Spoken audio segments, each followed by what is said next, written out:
Olá pessoal, tudo bom? Aqui é a Lu. Hoje quero falar sobre ah, depender da ajuda alheia, não é? Sendo que você tem capacidade. Gente, é, quando a gente fala é, de quanta renda a gente faz, né? Nos Estados Unidos, o imposto de renda ele tem um paradigma diferente, né? De que é quanto de renda que você faz, né? Não tem essa mentalidade de quanto você ganha, né? Porque ganha parece que você competiu com alguém, ou que alguém te deu de graça, né? Tudo com a gente aqui trabalha muito com a mentalidade, então é muito bom a gente prestar atenção nas palavras, né? No significado das palavras, pra gente também. Né? A gente subentende que não ganhar você foi trabalhar, tal, tudo. Mas não é a palavra certa, né? Porque no máximo você poderia falar a palavra trocar.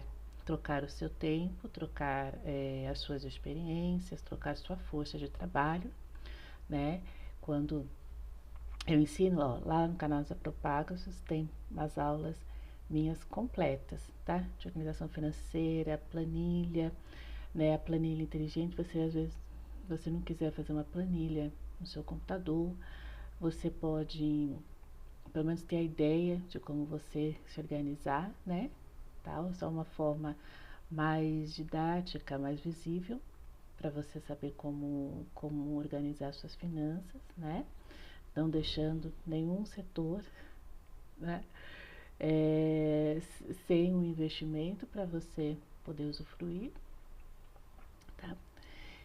E o que acontece? Lá na Propagos está tudo lá, tá? As aulinhas e agora eu vou gravar novas, tá? Mas a organização financeira, o básico está ali para a família toda, tá bom? Então, sempre eu ensino, você quer tem um objetivo, você tem que mensurar a sua força de trabalho por hora.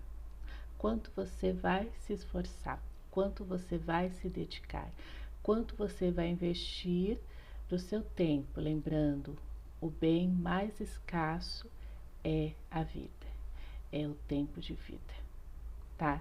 Aquele segundo ali atrás já passou, não volta mais. O que você fez ali, né? A maioria de nós desperdiça o tempo, gasta muito tempo, muito esforço, né? E demora muito a gente perceber. Não é muito esforço, 3 horas no ônibus, chega lá, é um mau humor, é uma pressão, é uma competição, o salário não dá conta, né? Então a gente tem que começar a prestar atenção nisso, não é? E ter o seu objetivo. Agora, o errado não está errado.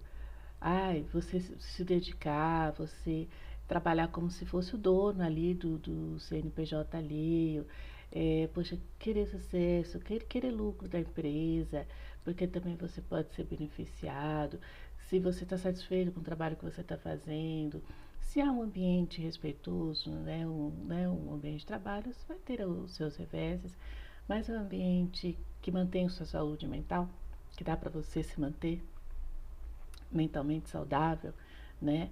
Dá 10, 11 horas, tal. Mas a gente tem que entender que não é a vida toda. Até os grandes empreendedores, as grandes empreendedoras, elas não se mataram a vida toda. Pode perceber, desde pequenininho, desde criança, às vezes começaram, depois eles vão começando a delegar as funções, aí antes era 14, 16 horas por dia, agora umas 8, depois umas 5, tá? Por isso que a fase que a gente tem que dar o gás é quando tá bem jovem, sabe? Então, às vezes assim, a pessoa às vezes vai precisar de doação para tratar de uma doença. ali com 50 anos, 60 anos, e sendo que o planejamento dela ter uma estrutura, dela ter uma casa, dela, deveria ser antes, deveria já se começar antes, né? E por isso que a educação de independência financeira tem que começar desde antes da gestação. Já começar a ter uma reserva, um investimento para aquela criança. Porque aí tudo que precisar, por exemplo, gente, tem muitos casos que as escolas, né, particulares, tudo, aumenta o valor, tem um reajuste anual. E aí, quando acontece algum problema na família, alguma coisa, não dá conta, aí tem que tirar o principal, que educação é principal, e às vezes colocar numa escola pública. Compreende, gente? Então, o planejamento familiar, né? Claro, né? Que tem toda essa bagunça nos valores, né? Mas aí se a gente for, lá atrás, as nossas ancestrais, elas engravidavam cedo, mas elas não eram mães solas, né? Elas, elas já casavam muito cedo, ainda jovens, adolescentes, não é? Tinham um marido para dar toda a provisão da casa, etc. E tais, tá certo? Então, a gente tem que começar a ver como que era o funcionamento, porque sempre tinha a presença da matriarca para ensinar a cultura, os costumes às crianças, né? Tanto que, né, qualquer pirautice da criança fala, sua mãe não te ensinou, né? Sua mãe não te ensinou? Então, gente, tem coisas que eu acho que é assim, tá? É polêmico, né, a gente falar sobre isso. Mas a gente tem que perceber que certas coisas precisam se meter no natural. Uma criança é feita de duas pessoas, né? Vem através de duas pessoas. Então, ela precisa dessas duas pessoas. E ela precisa de uma dedicação, porque a gente vê uma geração que não teve essa presença, essa disponibilidade do patriarca e da matriarca, e a gente está vendo o resultado. Está vendo o resultado. Às vezes pessoas muito egoístas, às vezes pessoas muito carentes, às vezes pessoas muito arrogantes, né? Às vezes aquele mínimo de educação, às vezes não tem, né? De como se socializar, de cidadania, né? E de coragem de ir adiante, de criatividade, né? Pode perceber, às vezes, uma criança, um jovem que tem um apoio maior, que tem exemplos em casa, referências em casa, porque todo mundo, o ídolo, isso, aquilo, não. Os primeiros ídolos são as nossas primeiras referências. Os nossos primeiros amores, desculpe, são nossos pais. São os parentes ali em volta, os familiares, um avô, uma avó, um tio, uma tia, não é? Essas são as nossas primeiras referências. E por que a gente não, né? A maioria das pessoas esquecem, não citam. Será que houve uma disponibilidade? Será que houve exemplos? E a criança aprende com observação, não com você falando, mandando, é com observação. Que aí ela vai imitando, não é? Por isso que a gente tem que tomar cuidado com as falas, tomar cuidado com as atitudes, porque a criança está observando, tá? Então, voltando ali na força-trabalho, tudo, eu falo, você tem um objetivo, quanto de esforço você vai despender para fazer? Porque o seu esforço, O seu tempo também é um investimento, só que é um investimento de alto risco, porque você pode se dedicar muito tempo, né? Às vezes você fala assim, nossa, eu me dediquei tanto tempo àquele trabalho, perdi, olha só o que sobrou.